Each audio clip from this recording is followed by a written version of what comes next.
¿Qué es una mezcla? Ok, es la combinación física de dos o más sustancias que retienen sus identidades. Es decir, está formado por dos o más componentes unidos, pero que no están combinados químicamente. ¿Sí? En una mezcla no ocurre una reacción química y cada uno de sus componentes mantienen su identidad y propiedades químicas, a diferencia pues, de lo que veíamos en la clase pasada. No obstante, algunas mezclas pueden ser reactivas, es decir, que sus componentes pueden reaccionar entre sí, pero solo en determinadas ocasiones, ¿sí? En determinadas condiciones ambientales y condiciones pues, que uno puede simular en el caso pues, de que lo que quiera sea que se dé una reacción en la mezcla, ¿ok?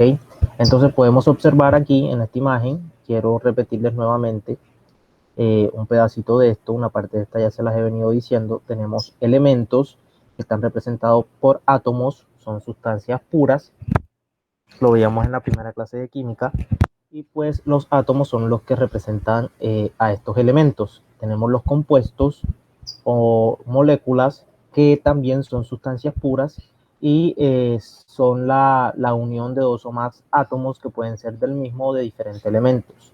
En este caso, sus componentes reaccionan y forman otro componente diferente.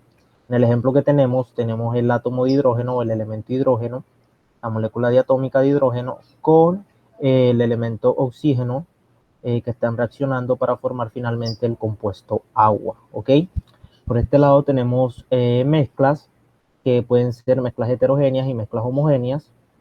En el caso de las mezclas heterogéneas, sus componentes se pueden ver a simple vista. Esto quiere decir que puedo observar cada uno de los componentes que conforman la mezcla. En el ejemplo que tenemos de la ensalada de fruta, yo puedo identificar cada una de las frutas que conforman esta mezcla, tal vez kiwi, piña, mango, fresa, etcétera. Y en este caso, pues no están reaccionando, no hay reacción en la mezcla para formar algo diferente pues a lo que ya tenemos. Por este otro lado tenemos las mezclas homogéneas, en el cual sus componentes no se ven a simple vista, es decir, todos los componentes que hacen parte de la mezcla y tampoco están reaccionando en la mezcla.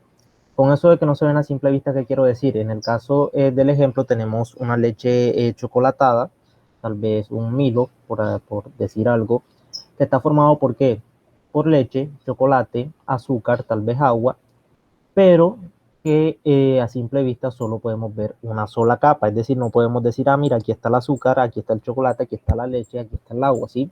Todo está en una sola fase y no se pueden diferenciar, ¿sí?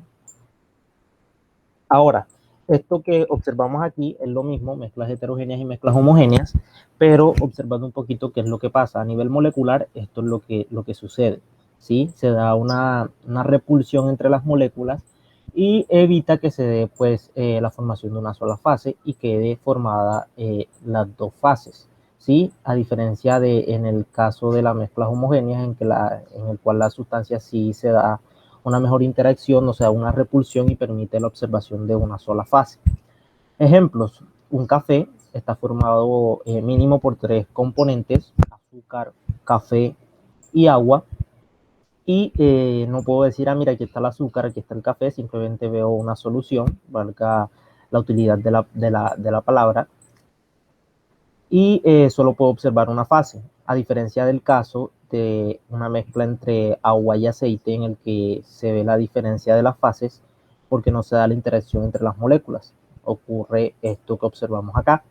Y en el caso pues, de las salsas, cuantas salsas a ustedes se les puede ocurrir, la mayoría son mezclas homogéneas porque justamente no podemos observar las fases de cada uno de los componentes. ¿Ok? Ahora, a esas mezclas homogéneas, como ya lo mencioné, sin querer se le llama soluciones. ¿Qué son las soluciones? Son mezclas homogéneas, ¿sí? Son de dos o más sustancias, pero que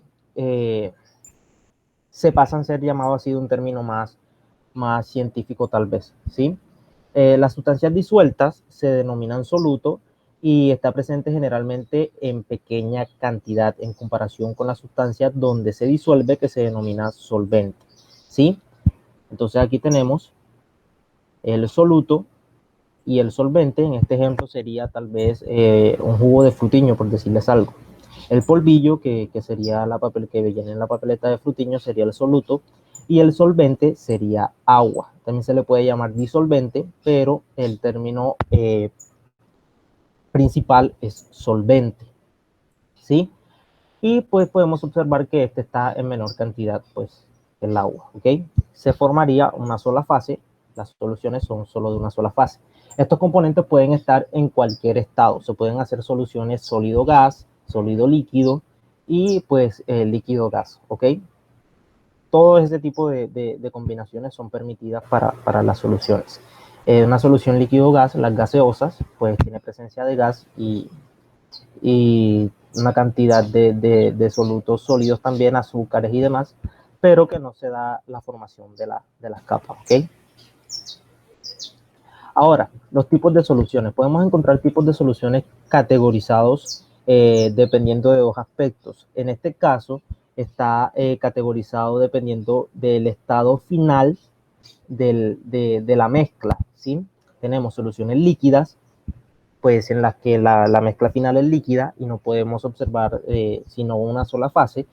Ejemplo, los perfumes, las bebidas gaseosas, los jugos de botella, los jugos que preparamos en las casas.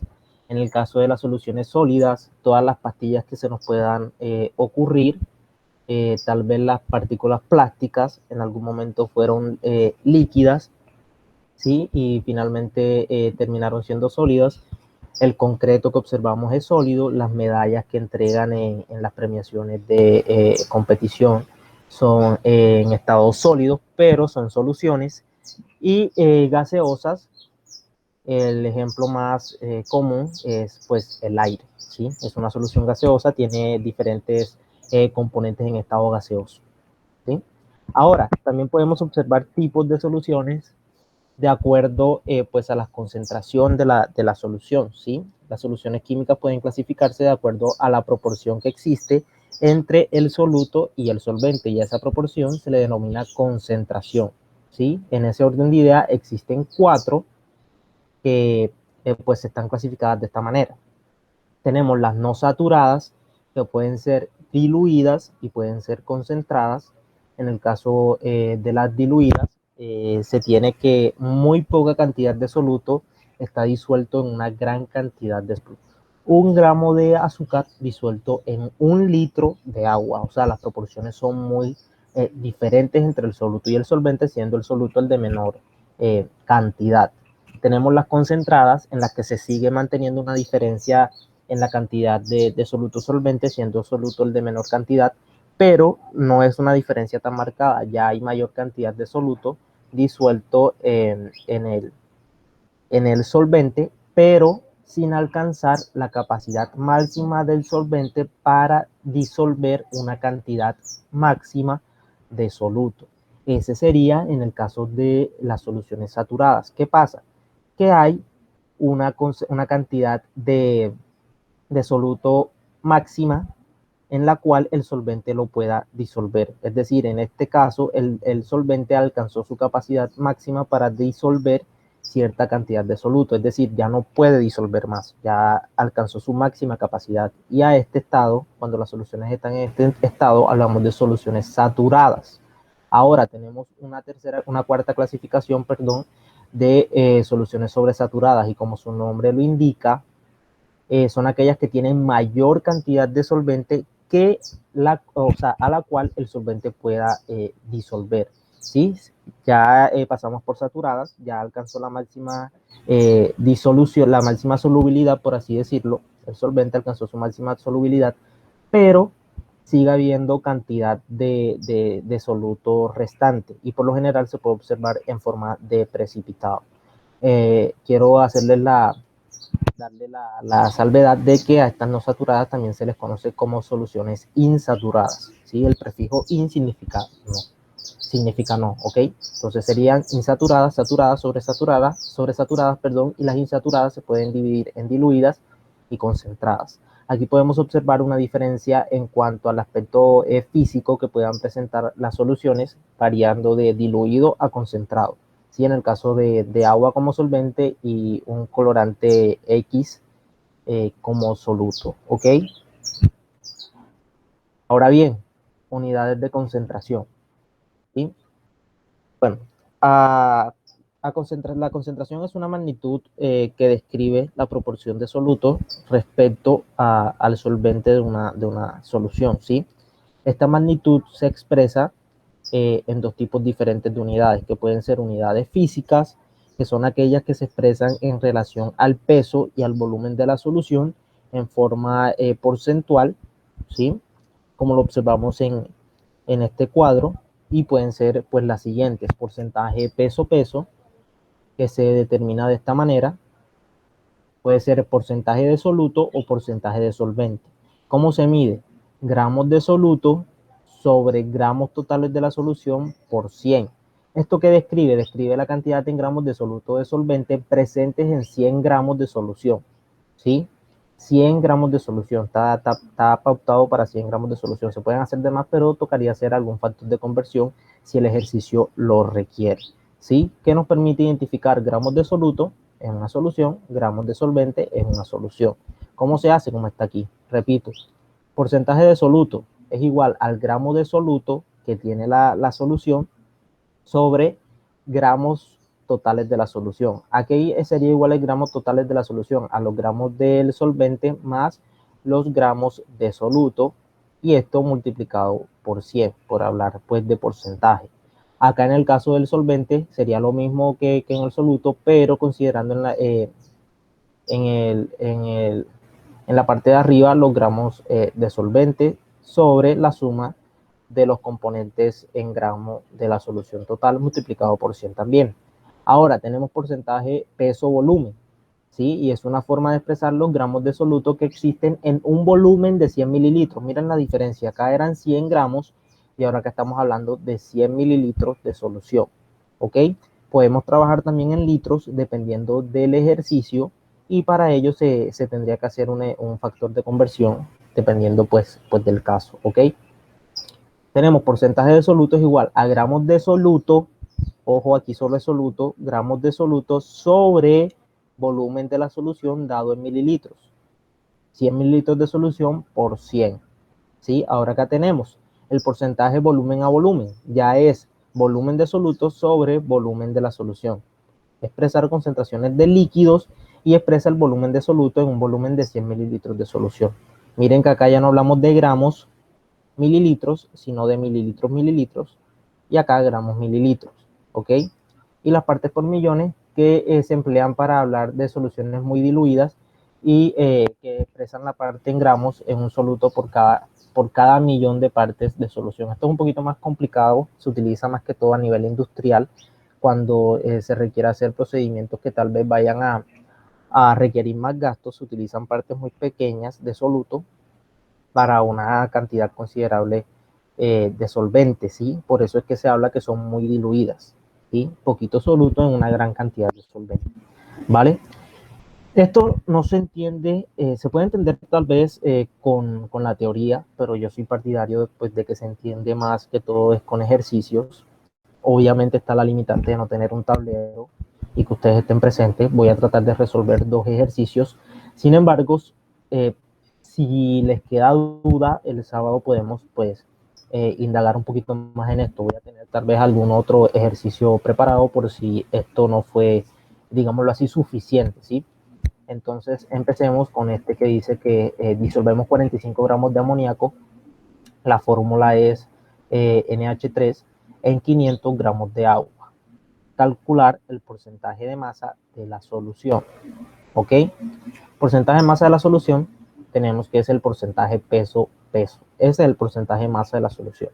Entonces, ¿cómo lo podemos hacer? Me están dando el soluto y el solvente. Yo lo podría hallar por el soluto utilizando la fórmula, la ecuación, perdón. El porcentaje de soluto es igual a gramos de soluto sobre gramos de solución por 100. Esa es la fórmula que voy a utilizar en este ejercicio. Ahora bien, si ya tengo la fórmula y tengo sé cuáles son las cantidades que van allí porque el ejercicio me lo da, yo puedo tomar gramos de soluto, el ejercicio me da que son 45 gramos, simplemente reemplazo, y en la parte donde dice gramos de solución, pues yo tendría que sumar los gramos de solvente más los gramos de soluto, es decir, 45 más 500, ¿sí? Y por acá el por cien que me lo da pues la ecuación como tal. Eso pues me daría, haciendo la operación de 45, primero pues ir paso a paso, sumar 45 más 500, eso me daría 545, y 45 entre 545 me daría 0,0, redondeando 0,826, 0,83 redondeando, pero solo multiplico por 100 y me daría 8,2526 si redondeamos a dos cifras significativas, ¿sí? Ahora, un segundo ejercicio, calcular los gramos de una solución que hay que pesar para preparar una disolución de 100 mililitros y composición de 20 gramos por litro. ¿Qué me está dando este ejercicio? Este ejercicio me está dando, ¿qué me está pidiendo? Primeramente, calcular los gramos de soluto. Gramos de soluto me está dando el volumen final de la solución, 100 mililitros, y me está dando la composición gramos litro. ¿Sí? ¿Qué relación me está dando? Peso, volumen. Es lo que me relaciona gramos por litro de solución o por mililitro. ¿Sí? Aquí al momento de trabajar ya vamos a ver que nos va a tocar hacer un factor de conversión, pero vamos por partes. Ya sabemos, ubicamos la fórmula que tenemos que utilizar. En este caso vamos a utilizar la de porcentaje peso-volumen. ¿Sí? Y ya les dije cuáles son los datos que tenemos. Tenemos el volumen final, tenemos la proporción final y nos pide hallar los gramos de soluto. Okay. Utilizando esta fórmula que está aquí o esta ecuación que está aquí, simplemente reemplazamos 20 gramos litros, sería el porcentaje peso-volumen. Gramos de soluto es lo que vamos a hallar, 100 mililitros por 100, que me lo da también la ecuación. Ahora bien, tenemos un inconveniente aquí. Acá tenemos litros y acá tenemos mililitros. Esto se tiene que trabajar siempre en las mismas unidades, tanto para volumen como para gramos. Si yo tengo gramos de un lado y en el otro kilogramos, tendría que hacer un factor de conversión para llevar uno de los dos a donde está el otro, ¿ok? Si tengo gramos y otro kilogramos, tomo el de gramo para pasarlo a kilogramos o tomo el de kilogramo para pasarlo a gramos. En este caso, tendría que pasar de litros a mililitros o de mililitros a litros. Para mí, y como consejo personal, les digo que resultaría muchísimo más fácil trabajar pasando de mililitro a litro por el hecho de que solamente tenemos una unidad. Acá está relacionada litros con gramos y sería un poquito más complicado. Entonces, simplemente yo miro 100 mililitros y yo puedo pasar este 100 mililitros a litro. ¿Cómo hago? Tomo 100 mililitros, utilizando el factor de conversión sería así, 100 mililitros, que son los que están acá. Entonces, para cancelar, coloco mililitros abajo, litros arriba, y hago la relación. ¿Cuántos mililitros hay en un litro? Un litro tiene 1000 mililitros. Y simplemente multiplico 100 por 1, que me da 100, y 100 entre 1000 me da 0,1 litros. Esto es un factor de conversión. Usualmente en el colegio se utilizan reglas de 3. A nivel ya de formación un poco más profesional, las reglas de 3 son un poquito mediocres vistas en términos generales por la comunidad científica. Eso sí, son muchísimo más sencillas, pero sería bueno que aprendieran a utilizar los factores de conversión. Si no estoy mal, en una clase de física tengo una sección que es netamente de factores de conversión, porque al igual que en química se utilizan muchos, me atrevería a decir que se utilizan mucho más que en la parte esta de química. Entonces, para que aprendan a relacionarse con los factores de conversión. Ok, ahora bien, ya tenemos los mililitros pasados a litros, y pues simplemente despejamos. Esta fórmula la despejamos. ¿Qué hacemos? Este 100 que está dividiendo, que ya no es 100, sino es 0,1 litro, lo pasamos a multiplicar a este lado. Nos quedaría 20 gramos litro por 0,1 litros. ¿Sobre qué? Sobre este 100 que estaba multiplicando acá, y que para dejar el gramos de soluto solo nos tocó pasar a dividir hasta este lado. Ahora, ¿qué estoy cancelando? Este litro que está aquí estaba dividiendo y este litro que estaba acá estaba multiplicando. Entonces se cancela. ¿Qué me quedaría? 20 gramos por 0,1 entre 100. Y eso, metido en calculadora, da 0,02 gramos. De esta manera obtendría los gramos de soluto. Este ejercicio que me permite darles a entender a ustedes que no necesariamente tengo que hallar lo que esté al principio de la ecuación. ¿Sí? No necesariamente tengo que hallar porcentaje peso-peso, porcentaje peso-volumen, porcentaje volumen-volumen.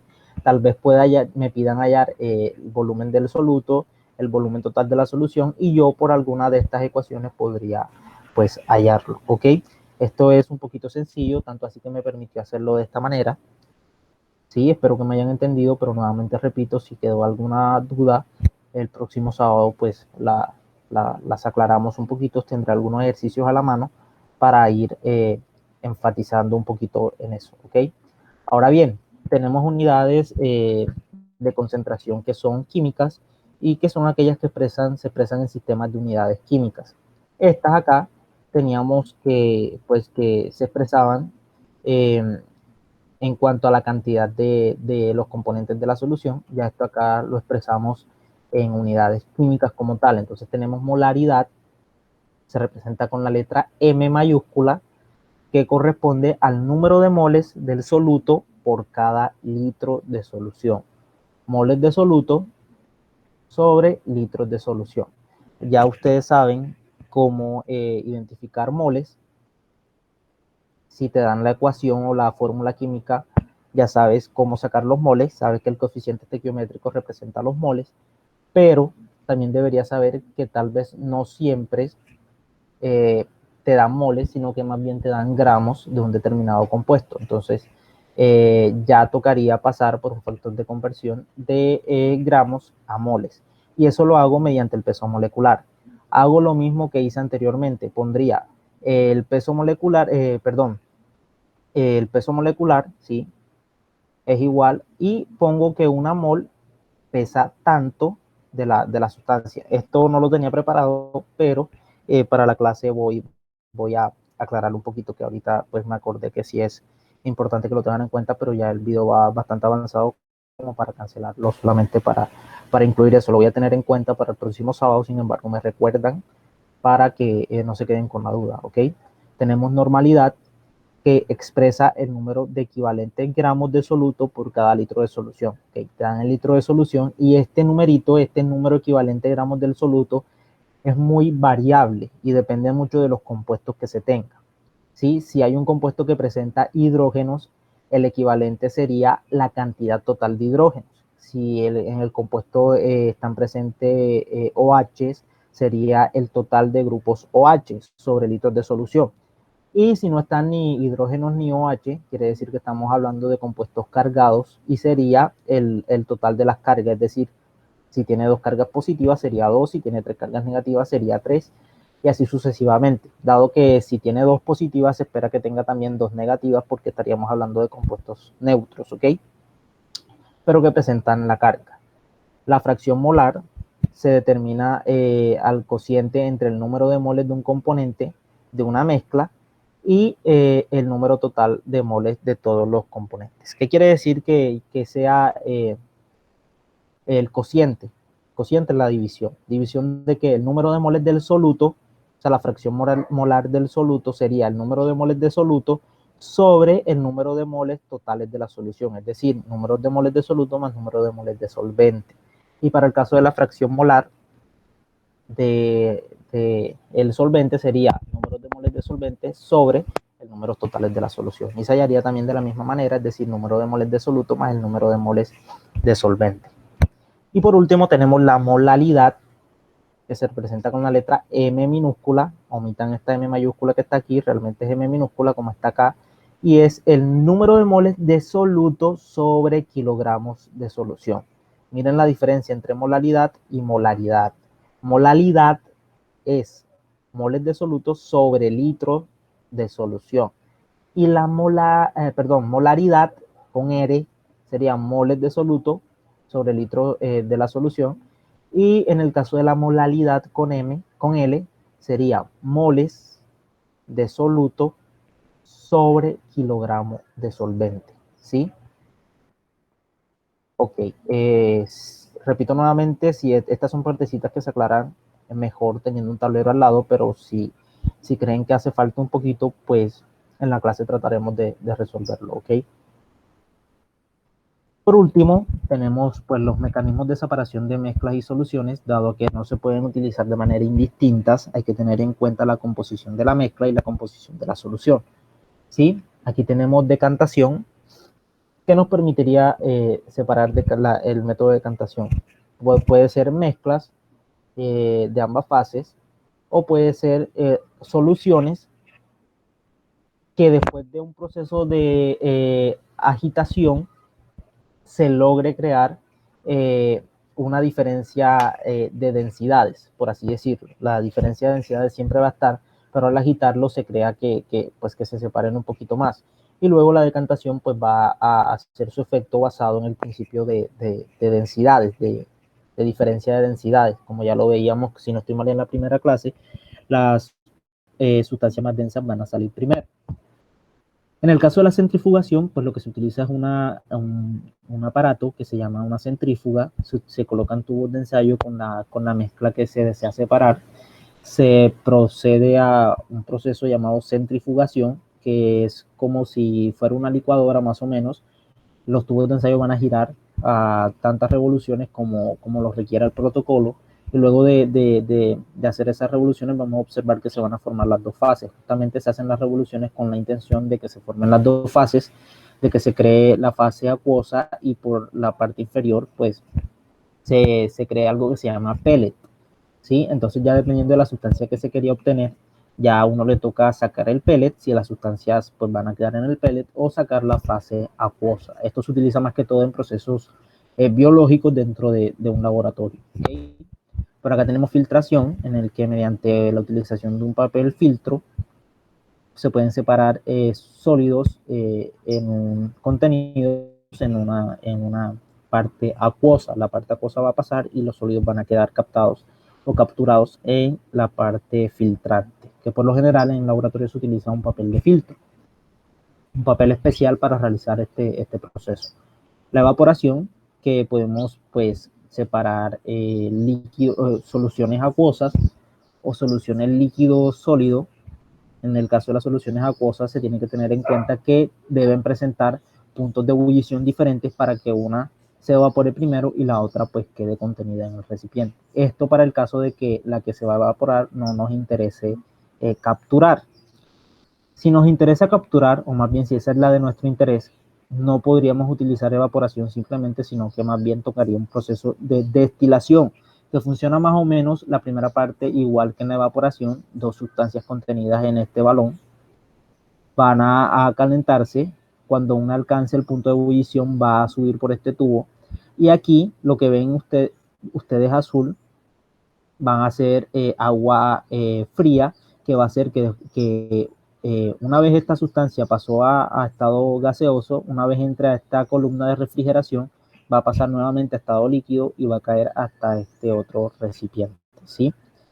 Tenemos también cristalización, que al igual que la sublimación se utiliza más que todo para procesos de formación de sólidos, compuestos sólidos comunes como el azúcar, la sal, y están basados principalmente en el principio de cambios o de diferencias en el punto de ebullición, ¿sí?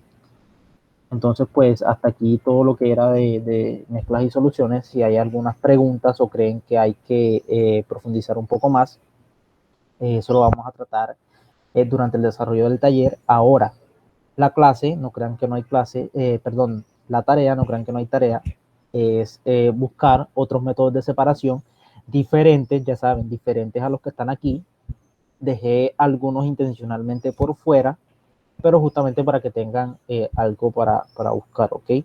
Entonces, ¿qué van a hacer? Buscar métodos de separación y me van a decir si es un método que permite separar mezclas, si permite separar soluciones, si permite separar ambas, y qué tipo de mezclas o qué tipo de soluciones puede separar, ¿ok? Básicamente eso. Si eso no les va a tomar, y ustedes saben que más de 5 minutos no les toma, ¿ok? Entonces, muchachos, vamos a dejar hasta aquí. Nos vemos el próximo sábado, pues con la resolución del taller, ¿ok? Que estén bien.